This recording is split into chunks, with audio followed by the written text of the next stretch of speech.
Alors, deuxième étape dans la méthode de la composition, le choix d'une problématique.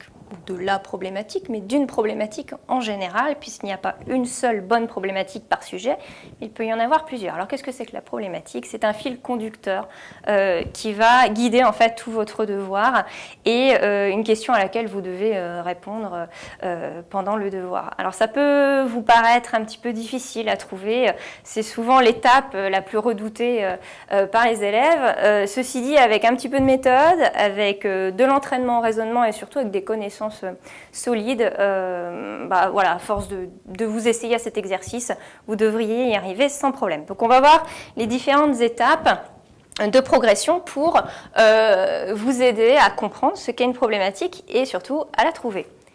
Première chose, on va définir ensemble ce qu'est une problématique.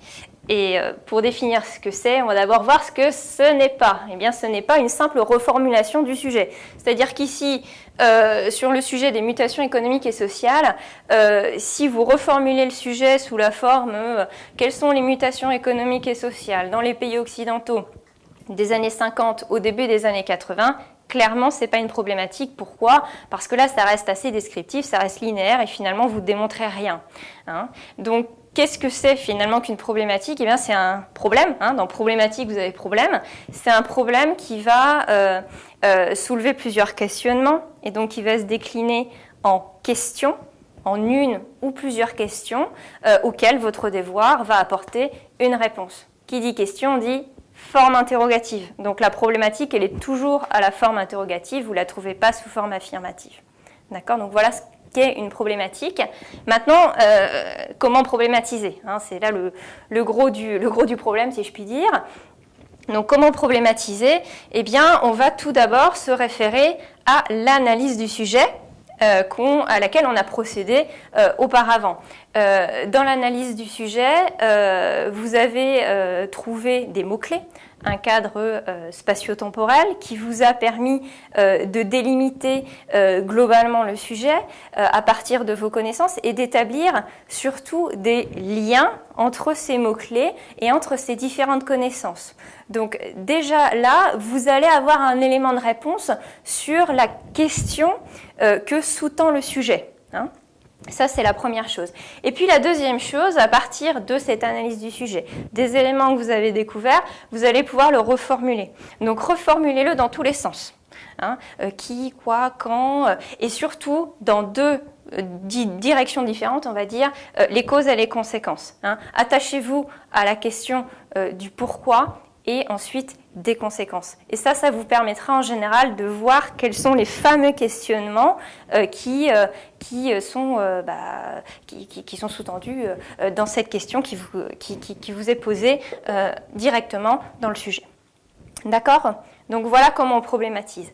Alors ça peut vous paraître un petit peu théorique, donc on va voir la méthode appliquée au sujet. Donc ce que n'est pas la problématique, on l'a très bien vu, c'est pas juste la reformulation du sujet. Donc, on va appliquer la méthode ici, comment problématiser. À partir de l'analyse du sujet, on a dégagé des mots-clés. Les mots-clés, c'était les mutations économiques et sociales, hein, vous vous rappelez. La reformulation du sujet, elle tient aussi en une chose claire, simple, que vous avez dû voir en cours, c'est que les mutations économiques des 30 Glorieuses sont à l'origine justement des mutations sociales. Et c'est ça qu'on veut vous faire montrer. Finalement, c'est cette question-là à laquelle vous devez répondre. C'est cette question-là, c'est ce questionnement-là que vous devez finalement soulever, argumenter, démontrer. Donc la problématique, à partir du moment où vous avez raisonné de cette manière, en voyant les causes, les conséquences et les liens de cause à effet entre les mutations économiques et sociales, votre problématique est toute trouvée. Alors, quelle est-elle? Eh bien, tout simplement, en quoi les mutations économiques des pays occidentaux, des années 50 au début des années 80, ont-elles entraîné des bouleversements dans ces mêmes sociétés, par exemple? Alors, on peut la formuler différemment, mais globalement, c'est l'idée, c'est de voir dans quelle mesure les mutations économiques ont des impacts sur la société. Et donc, comment les mutations économiques vont-elles entraîner des mutations sociales?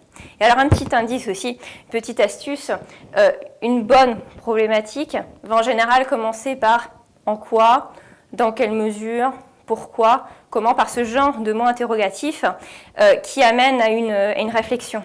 D'accord? Ces mots interrogatifs ne vont pas amener une réponse soit affirmative, soit négative directement. Non, pourquoi? Parce qu'une composition, c'est une réflexion.